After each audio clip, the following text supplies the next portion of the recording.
أعوذ بالله من الشيطان الرجيم بسم الله الرحمن الرحيم رب اشرح لي صدري ويسر لي أمري واحلل عقدة من لساني يفقه قولي. السلام عليكم ورحمة الله تعالى وبركاته. Alors, l'éducation, la parentalité, comment être parent aujourd'hui?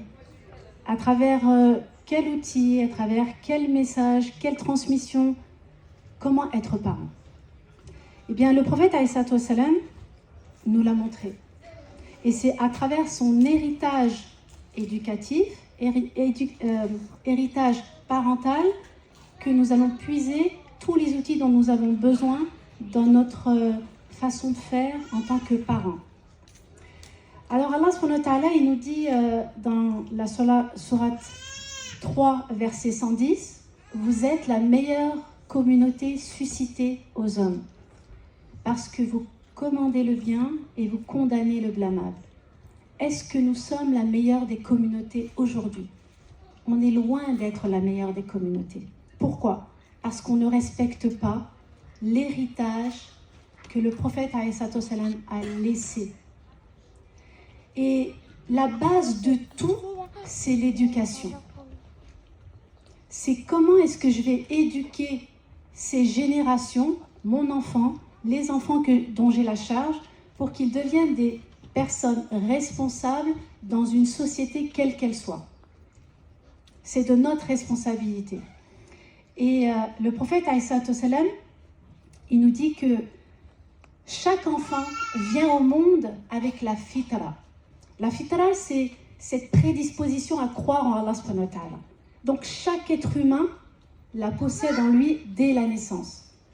Et le prophète, il continue et il dit, et ce sont ses parents qui font de lui un juif, un chrétien ou un mazdéen.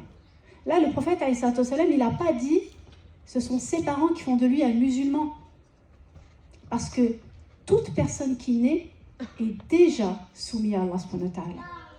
Et ce sont ses parents qui vont soit l'orienter vers le chemin de la droiture, soit l'orienter vers la déviation.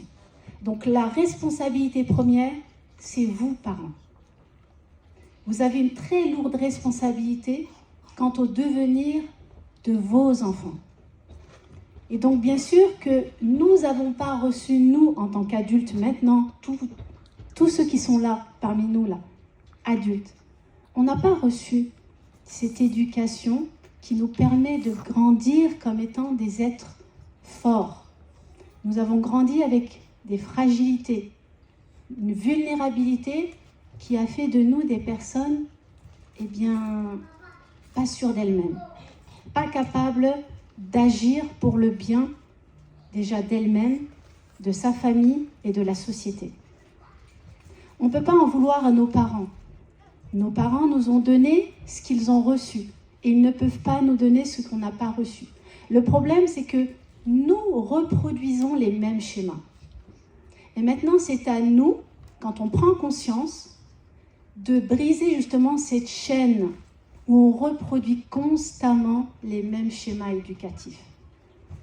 Nos enfants grandissent avec des manques affectifs qui les rend fragiles une fois adultes. Le point de départ de toute éducation, c'est transmettre et donner de l'affection à ses enfants. Et le problème, c'est que on ne sait pas faire la différence entre islam et culture arabo-musulmane. Et on doit bien faire la séparation des deux. Parce que l'islam prône justement la bienveillance, l'amour, l'affection. Et dans tout le parcours du prophète, ça a été comme ça. وَمَا أَرْسَلْنَكَ إِلَّا رَحْمَةً لِلْعَالَمِينَ. Nous ne t'avons envoyé que comme miséricorde pour les mondes. La miséricorde. Nous avons été éduqués comment? T'es bête, tu n'y arriveras jamais. Regarde l'autre comment il est. Regarde l'autre comment il a réussi. Donc, on a grandi avec des brimades, des humiliations. Et ça, c'est des humiliations. Hein. Mais les parents pensaient que ça allait nous rendre forts. Plus ils étaient durs, plus ça nous rend forts. Parce que la société, eh bien, elle est dure. Mais malheureusement, le fait de dire « je t'aime » à son enfant, c'est quelque chose de pas entendable dans nos cultures. Quand un papa va dire à sa fille « je t'aime ma fille, je suis fière de toi ma fille, je sais que tu es capable de tout, je t'aime quoi que tu choisisses ». Vous l'avez jamais entendu les filles? En grande majorité, vous l'avez jamais entendu. Et le papa qui dit à son fils « je suis fière de toi mon fils, quoi que tu choisisses ». Quelle que soit l'orientation que tu veux dans ta vie, je t'accompagne, je te soutiens. Mais ce n'est pas le cas. Pourquoi nos jeunes sont tellement en perdition, en perte de repères? Parce que dans leur propre famille, ils n'ont pas reçu ce qui va leur rendre fort. Et ce qui rend fort un adulte, c'est lorsque les parents donnent l'amour et l'affection inconditionnelle quand ils sont tout petits. Et si jamais vous n'éduquez pas vos enfants avec cet amour et cette affection inconditionnelle, eh bien vos enfants vont grandir avec une fragilité. Et on a les résultats qu'on a maintenant. Et c'est de notre faute.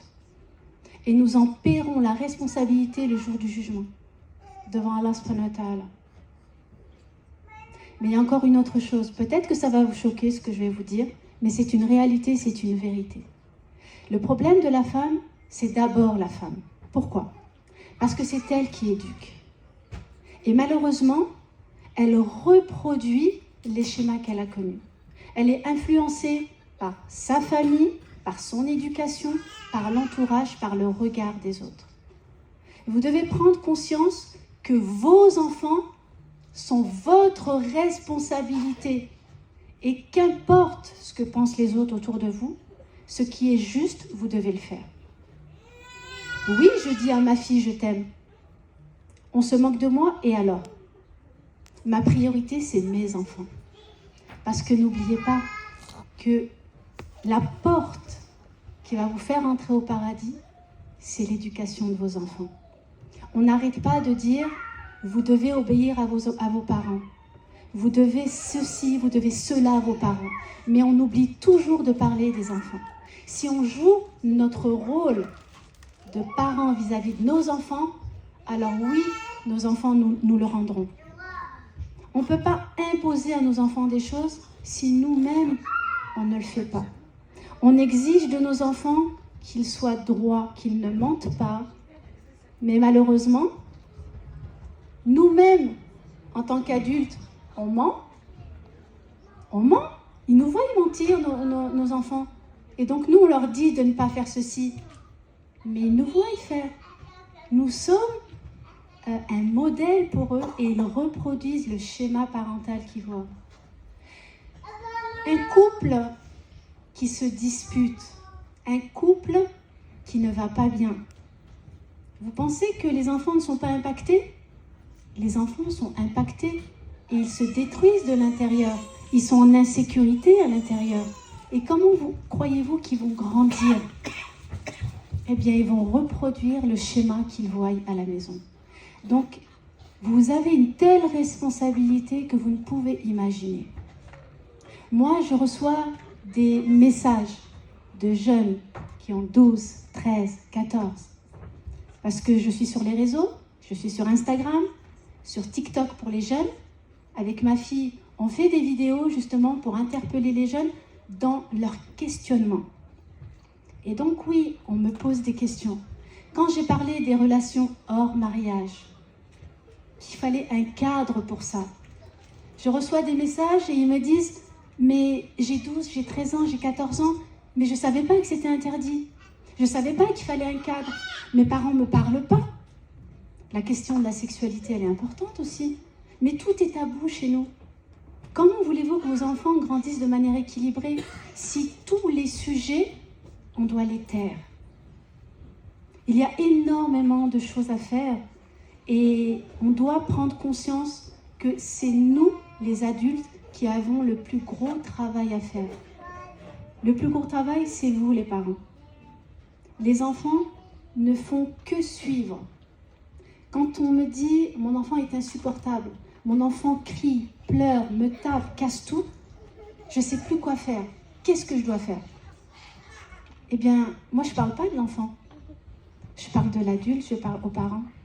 Et je parle avec ce parent et on voit quel est le vécu de ce parent. Qu'est-ce qui fait que les réactions que va avoir la maman ou le papa vont avoir une incidence sur le comportement de son enfant qui va adopter un comportement inapproprié. Si nous changeons nos comportements, alors nos enfants vont agir de manière normale. Et c'est ça qu'on doit comprendre. Aucun enfant n'est un enfant méchant ou un enfant qui fait que des bêtises. Vous vous rendez compte? Rien que le mot bêtise. Tu fais que des bêtises. C'est quoi les bêtises? C'est quoi la définition d'une bêtise? C'est votre perception à vous. Vous voulez imposer à un enfant d'agir de telle et telle manière. Sauf que les enfants ne fonctionnent pas comme ça. Ils ont des besoins. Et ces besoins, tant qu'ils ne sont pas assouvis, eh bien, il y aura des répercussions forcément. Quand un enfant agit mal, eh bien, c'est parce qu'on n'a pas écouté, on ne l'a pas écouté. Quand on interpelle les parents pour leur dire « écoutez les émotions de vos enfants », écoutez-les. Qu'est-ce qu'on nous répond? Oui, mais il faut arrêter, c'est pas lui qui décide. C'est moi l'adulte, c'est moi qui décide. Non, je suis désolée. Notre rôle, c'est d'accompagner. C'est d'accompagner nos enfants pour être des adultes forts. Et oui, ça demande des efforts. Ça demande des efforts quotidiens, tous les jours. C'est être debout pour eux.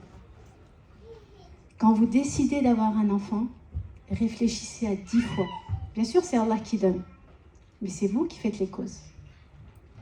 Donc, il faut bien prendre conscience qu'avant de se mettre en tête d'avoir un enfant, on doit d'abord apprendre à être parent. On ne construit pas son couple, qui est fragile, avec un enfant qui va venir par surprise en pensant que ça va réparer le couple. Un enfant dans un couple conjugal, c'est un tsunami. Et il va venir fragiliser le couple, forcément. Vous devez vous mettre d'accord avant d'avoir un enfant sur l'éducation que vous voulez donner à votre enfant. N'oubliez pas que vous avez chacun votre éducation, votre histoire. Et vous avez chacun votre orientation éducative. Vous voulez tous éduquer votre enfant d'une telle manière. Mais si vous ne vous mettez pas d'accord tout de suite avec votre mari, alors forcément après, il y aura des problèmes. Et la violence, on en parle. La violence sous toutes ses formes. Avant d'être physique, elle est psychologique. Et vous savez, un enfant, quand on lui dit juste « tu ne vas pas y arriver », c'est déjà de l'humiliation. Vous mettez déjà des freins à son développement. Mais à quel développement on met des freins? Eh bien, à son cerveau, tout simplement. Les neurosciences affectives et sociales ont prouvé par imagerie médicale que les mots, les humiliations à répétition, eh bien, bloquent, altèrent le développement du cerveau. Et ça va avoir des conséquences sur les apprentissages et la mémorisation. Pourquoi nos enfants sont tous en échec scolaire? Vous voyez bien qu'il y a des problèmes. Comment voulez-vous qu'un jeune puisse se construire dans une cellule familiale qui est déjà déséquilibrée? Quand un jeune ado rentre à la maison et qu'il est mal, qu'il n'est pas bien, et qu'il sait qu'il ne va pas trouver un espace où il va pouvoir s'exprimer, parler de son mal-être à sa mère ou à son père, qu'est-ce qu'il va faire? Eh bien, il va trouver quelqu'un à l'extérieur pour en parler. Si vous, en tant que parent, vous n'ouvrez pas cet espace où vous accueillez ce que votre enfant va vous dire, sans qu'il y ait de jugement ni de répercussion, eh bien, si vous ne faites pas ça, d'autres le feront à votre place. C'est pour ça qu'on doit apprendre à être parent, on doit changer, c'est-à-dire qu'on doit se vider de tout ce qu'on a, tout ce qu'on a eu, tout ce qu'on a reçu, pour remplir avec d'autres connaissances et d'autres outils et d'autres manières de faire. Il y a un grand poète qui s'appelle Ahmed Shawqi qui dit « L'orphelin, ce n'est pas celui qui a perdu ses parents. C'est celui qui a une mère qui est négligente et un père qui est absent. » Quand on parle de disponibilité de la maman, c'est quoi? C'est pas le fait qu'elle soit toute la journée à la maison. La maman, elle peut être là toute la journée, mais ne pas être disponible à son enfant. Je suis à la maison, je suis au téléphone, je suis en train de faire quelque chose. Si mon enfant vient me dire « Maman, maman, maman », c'est pas « Laisse-moi, après ». C'est « Oui, mon fils, oui, ma fille, qu'est-ce qu'il y a? Dis-moi, je t'écoute. Je suis avec une amie, je parle. Je suis à l'extérieur, j'ai des invités. Mon enfant vient me demander quelque chose. Et bien sûr, on nous dit « Va-t'en, sinon tu vas voir après ».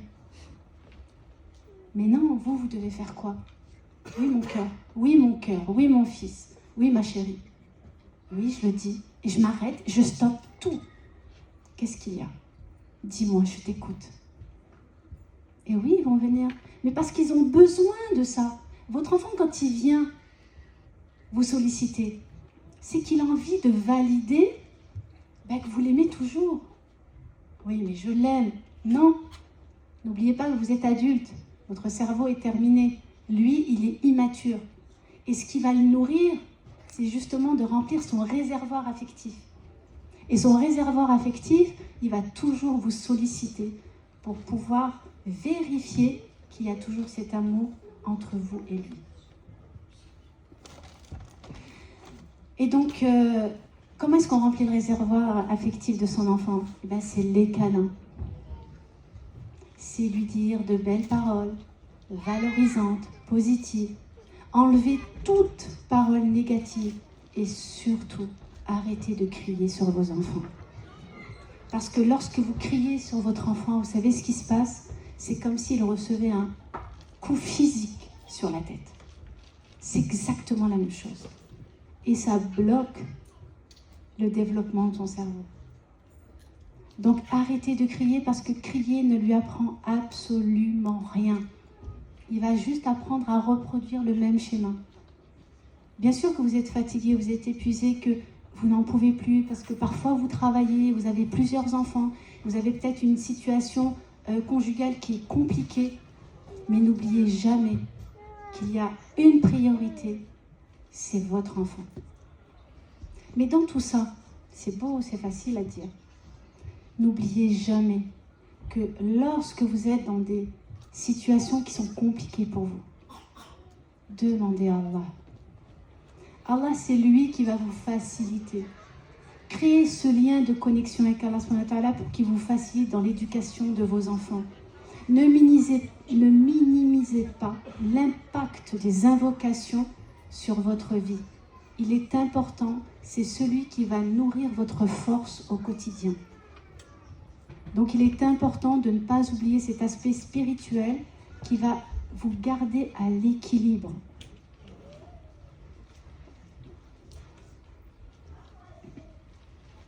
Alors il y a aussi le fait de faire la différence entre ses enfants. On ne fait pas de différence entre ses enfants. Les enfants, que ce soit un garçon ou une fille, on les éduque de la même manière.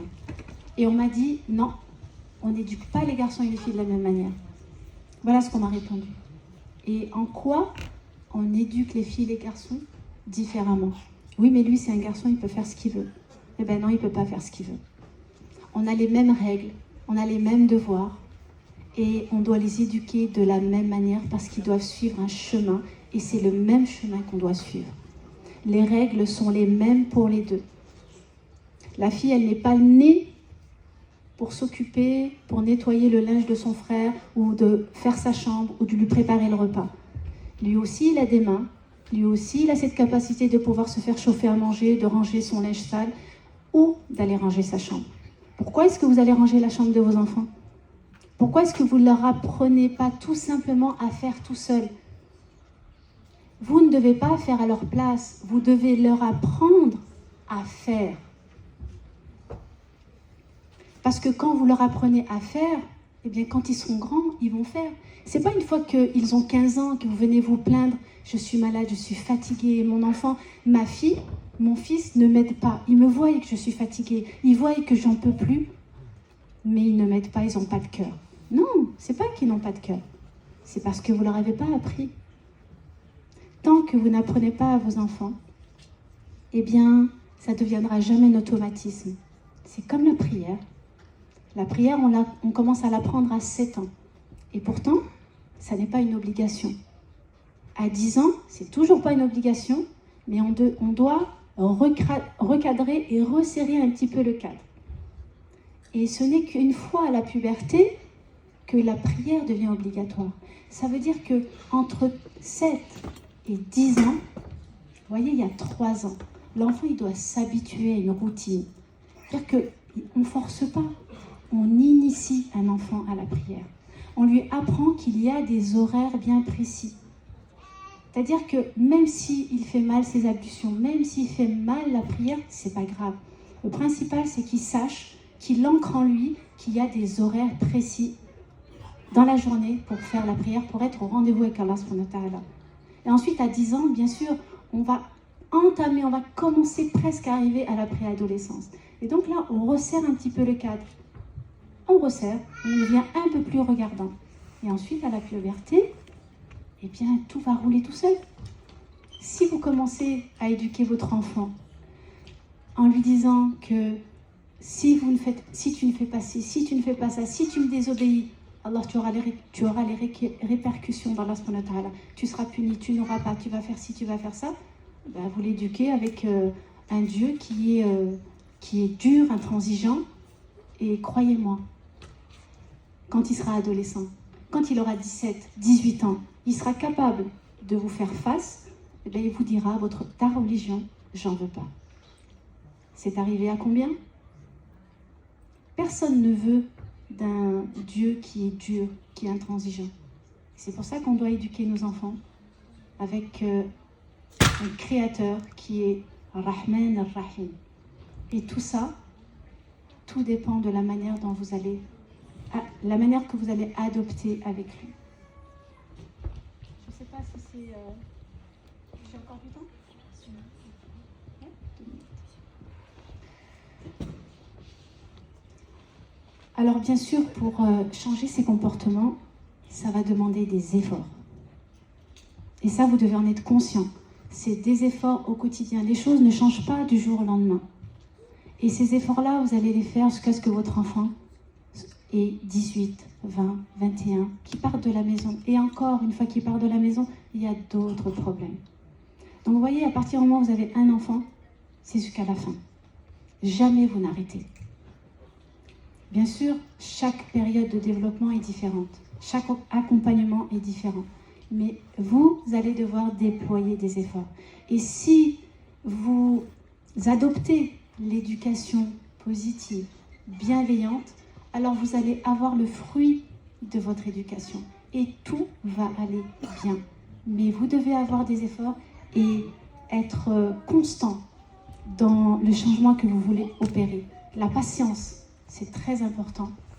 Être dans la patience, donc être dans la constance dans votre changement, persévérer dans l'effort et surtout ne pas oublier les invocations. C'est ça qui va permettre la validation de tout. Car elle vous facilite dans ce noble chemin et qui vous accorde le paradis à travers vos enfants. Barakallahu fikum pour votre écoute.